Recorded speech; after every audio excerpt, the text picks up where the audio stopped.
है ग्यास हाम्रो चाहिँ पपीहरूको खाना गाजर छ हैन गाजर खानामै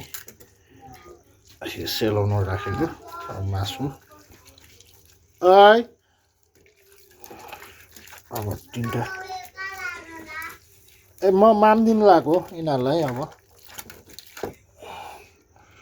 अलिकति म्यास गरिदिनुपर्छ नत्र यो ठुलो भयो भने खाँदैन हजुर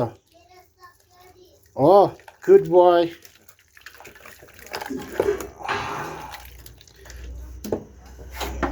माथि लगेर दिनुपर्छ खानुलाई रेडी छ भेनम भाइपर रकी क्युट गर्ल शाबास नो नो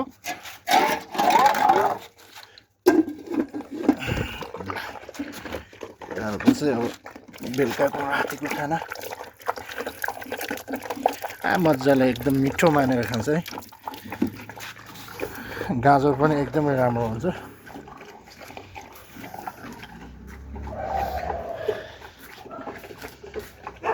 तपाईहरुले पनि आफ्नो डगहरुलाई यसरी गाजर मासु हैन एकै ठाउँमा मिक्स गरेर दिन सक्नुहुन्छ है एकदमै राम्रो हुन्छ फाइबर भिटामिनहरु प्राप्त हुन्छ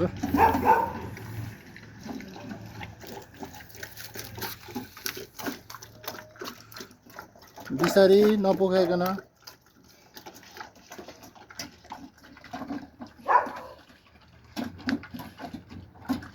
ल त गाइस अहिलेको लागि यति नै है त यो भिडियो